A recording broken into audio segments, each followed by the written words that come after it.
नमो भगवते वासुदेवाय। गुरु ब्रह्मा गुरु विष्णु गुरुदेवो महेश्वर गुरु साक्षात परम ब्रह्म तस्मै श्री गुरुवे नमः। आप सर्वने गुरु पूर्णिमानी हार्दिक शुभकामना। गुरु पूर्णिमा क्यारे छे, गुरु पूर्णिमानुं व्रत शा माटे करवुं जोईए, गुरुनी पूजा शा माटे करवी जोईए, गुरु एटले कोण, आ सर्वत्र वात लईने हुं आव्यो छुं मित्रों। गुरु पूर्णिमा तारीख 21/7/2024 અને રવિવારના રોજ છે। આજ પહેલાં જે વ્રતની પૂનમ છે તે 20 તારીખના છે, પરંતુ અહીં ગુરુ પૂર્ણિમાની ઉજવણી રવિવાર અને 21 તારીખના રોજ કરવાની છે। આપ સૌ જાણો છો તે પ્રમાણે અહીં અષાઢ સુદ પૂનમના દિવસે ભગવાન વેદવ્યાસજીનો જન્મ થયો હતો।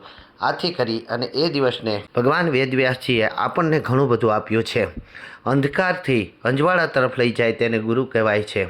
અહીં આપણે જાણીએ છીએ તે પ્રમાણે આપણા શાસ્ત્રોક્ત અનુસાર 27 વ્યાસ થયા છે, પરંતુ 28મા વ્યાસ છે કૃષ્ણ દ્વાપરયાન થયા। તેઓએ 4 વેદોનું વિભાજન કરી નાનામાં નાનો વ્યક્તિ પણ જ્ઞાનની પ્રાપ્તિ કરી શકે એટલા માટે 18 પુરાણની રચના કરી અને 18 પુરાણ આપણી સર્વની સમક્ષ રજૂ કર્યા। અને આપણે સર્વ એટલે કે તેની પાસેથી આ જ્ઞાન પ્રાપ્ત કરીને આજે પણ ભગવાનના ગુણગાન ગાઈ શકીએ છીએ, આજે પણ ભગવાનની ભક્તિ કરી શકીએ છીએ। તો ભગવાન સુધી આપણને પહોંચાડનાર, દેવ સુધી આપણને પહોંચાડનાર આ કૃષ્ણ દ્વાપરયાને વેદોનું વિભાજન કર્યું હોવાથી તેને વેદવ્યાસની પદવી પ્રાપ્ત થઈ અને આપણે તેને વેદવ્યાસ તરીકે ઓળખીએ છીએ। ગુરુનો મહિમા તો ખૂબ મોટો છે। ગુરુ વગરનો કોઈ પણ વ્યક્તિ હોય તો તેને નુગરો ગણવામાં આવે છે। ગુરુ વગર કોઈ જ્ઞાનની પ્રાપ્તિ થઈ શકતી નથી।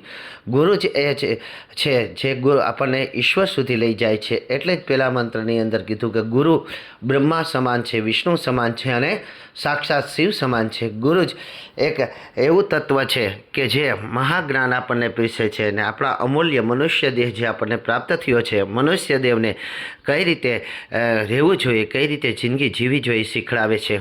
મનુષ્ય અવતાર દુર્લભમ એશામ જન્મ ન પુનઃ પુનઃ વિદ્યતે। એટલે કે મનુષ્ય અવતાર આપણે જે મળ્યો છે તે ફરી ફરી મળવાનો નથી।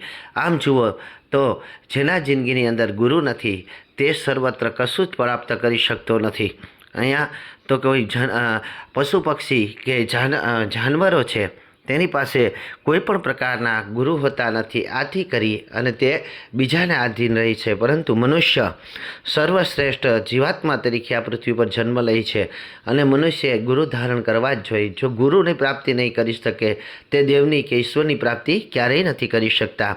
આપણા શાસ્ત્રો ઘણું બધું કહે છે અને કબીર કહે છે કે ગુરુ ગોવિંદો નો ખડે કાક કિસકો લાગુ પાય, બલિહારી ગુરુ દેવન કી ગોવિંદીઓ બતાય। ગોવિંદ કહેતા અહીં ભગવાનને સંબોધન કરવામાં આવ્યા છે। ભગવાન શ્રી કૃષ્ણનું બીજું નામ ગોવિંદ તરીકે આપણે ઓળખીએ છીએ કે ગુરુ એવા છે કે હું પહેલાં તો ગુરુને પગે લાગું, કારણ કે ગુરુએ જ મને ગોવિંદ સુધી પહોંચાડવાનો રસ્તો આપ્યો છે। આથી કરી અને ગુરુની પૂજા કરવામાં આવે છે અને ગુરુની આ દિવસને વિશે ગુરુ દક્ષિણા પણ ગુરુને આપવામાં આવે છે। ગુરુના પાદ્યક્ષામ કરી પગ ધોઈ અને પોતાના જીવનમાં અમૃત રૂપી તેનું અમૃતપાન કરવામાં આવે છે। અને જેના જીવનની અંદર જે ગુરુ નથી હોતા, પરંતુ એવું તો કોઈ નથી મનુષ્ય આ પૃથ્વી પર કે જેને કોઈને કોઈ ગુરુ પ્રાપ્ત ન થયા હોય। હા, એવું અવશ્ય હોઈ શકે કે તેઓ ગુરુની કદાચ કદર ન કરી શક્યા હોય। બાકી મારી દૃષ્ટિએ તો આપણા જીવનની અંદર જે આપણને સાચો રસ્તો બતાવે, જે આપણા અમૂલ્ય જીવનને બતાવે કે મનુષ્ય શું છે, અવતાર શું છે અને મનુષ્ય અવતારની અંદર કેવા કર્મ કરવા જોઈએ, પાપથી કઈ રીતે બચી શકાય, પુણ્ય કઈ રીતે કરી શકાય, સત્ય કઈ રીતે બોલી શકાય, સત્યના રસ્તે કઈ રીતે ચાલી શકાય, અસત્યથી દૂર કઈ રીતે થઈ શકાય, દુરાચારથી દૂર કઈ રીતે થઈ શકાય, આ જે મંત્ર આપણને આપે છે અને આ જ્ઞાન જે આપે છે તે બધાએ આપણા ગુરુ છે। આપણા જીવનની અંદર જે આપણે પ્રગતિ મેળવી છે, પ્રતિષ્ઠા મેળવી છે, માન મેળવ્યું છે, સન્માન મેળવ્યું છે, એ અપાવવામાં જે કોઈ વ્યક્તિએ આપણો સાથ સહકાર આપ્યો હોય એ પણ આપણા ગુરુ છે। અત્યારના યુગ પ્રમાણે આપણે જોઈએ તો અહીંયા 2 ગુરુને હું ખૂબ મોટું મહત્ત્વ આપું છું। અહીંયા આપણે એવું કહીએ છીએ કે પહેલાં ગુરુ તો આપણા માતા પિતા છે। 100% મિત્રો, પહેલાં ગુરુ આપણા માતા પિતા છે, આપણને જન્મ આપી અને આપણે કઈ રીતે ચાલવું, કઈ રીતે બોલવું અને કે સમાજની અંદર કે જ્ઞાન આપણને માતા પિતા આપે છે અને ત્યાર પછી જ્યારે આપણે અભ્યાસ કરવા માટે સ્કૂલમાં જઈએ છીએ ત્યારે જે ગુરુ આપણને આ પૃથ્વી ઉપરમાં મનુષ્ય તરીકે આપણે જન્મ લીધો છે તો જે સમાજમાં રહેવાની ગણના શીખડાવે છે એટલે સમાજમાં રહેવાના વિચારો આપણને આપે છે, અભ્યાસ કરાવે છે, એ પણ આપણા શ્રેષ્ઠ ગુરુ છે. ત્યારબાદ આપણે એક નવું જીવન આપનાર એટલે કે આપણો જીવનસાથી પસંદ કરાવી અને જ્યારે આપણા લગ્ન થાય છે ત્યારે આપણે લગ્ન કંઠીથી જોડનાર એવા બ્રાહ્મણ પણ આપણા ગુરુ છે. અને પ્રથમ યુગની અંદર તો બ્રાહ્મણો જ ગુરુનું પદ પ્રાપ્ત કરેલા હતા. આપ જુઓ તો જે કોઈ ઋષિવરો છે તેને બ્રહ્મ ઋષિ તરીકે ઓળખવામાં આવે છે. અને બ્રહ્મ ઋષિ એ જ બન્યા છે કે જેણે બ્રહ્મ કર્મ કર્યું હતું.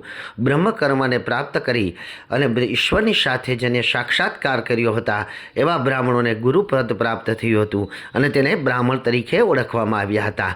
તો અહીંયા તો કે જે આપણા જીવનની અંદર ઉમદા કાર્ય કરાવ્યું હોય એવા બ્રાહ્મણો પણ આપણા ગુરુ છે. આ સિવાય આપે કોઈ પણ એવો યશસ્વી કે કીર્તિવાન વ્યક્તિ કે જેણે આપણા જીવનની અંદર મહાફાળો આપી અને આપણા જીવનને અંજવાળું આપ્યું હોય એ પણ આપણા ગુરુ છે.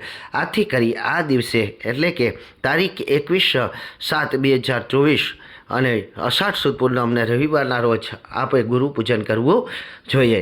આ દિવસ વિશે ગુરુજીના પગ ધોઈ ગુરુજીના અમૃતપાન કરાવી અને ગુરુજીના પ્રસાદી લઈ ગુરુજીને યથેષ્ટ આપની શક્તિ અનુસાર ભેટ સોગાત આપવી જોઈએ, જેમની અંદર વસ્ત્ર ઉપવસ્ત્ર કે યોગ્ય દક્ષિણા આપ આપી શકો છો. આ દિવસ સર્વશ્રેષ્ઠ દિવસ ગણવામાં આવે છે કારણ કે જ્ઞાનની મૂર્તિ એવા ગુરુને પ્રાપ્ત કરી લીધા એવા વ્યક્તિએ સર્વત્ર જગતનું પાલન કરતા શ્રી હરિ ઈશ્વરને પ્રાપ્ત કરી લીધા એવું આપણું શાસ્ત્ર કહે છે. આથી જે શાસ્ત્રથી વિમુખ રહે છે એ જ વ્યક્તિ આ દિવસે ગુરુ પૂર્ણિમાની પૂજા કરતા નથી.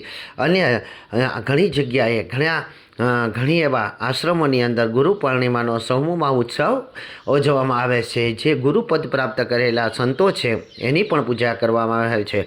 તો ઘણા વિદ્યાપીઠ અથવા તો શાળાઓની અંદર પણ ગુરુનું મહત્ત્વ સમજાવી અને ગુરુ પૂજન કરવામાં આવે છે. અને પાઠશાળાઓની અંદર પણ ગુરુનું પૂજન કરવામાં આવે છે. અમે જ્યારે પાઠશાળામાં અભ્યાસ કર્યો ત્યારે અમે ગુરુનું પગ ધોઈ ચરણામૃત લઈ અને ગુરુનું પૂર્ણ પૂજન કરતા હતા અને ગુરુની કૃપાથી કરી અમારી પાસે આટલું જ્ઞાન પ્રાપ્ત થયું છે. તો અહીંયા જેને તમને જ્ઞાન આપ્યું છે તે સર્વત્ર તમારા ગુરુ છે.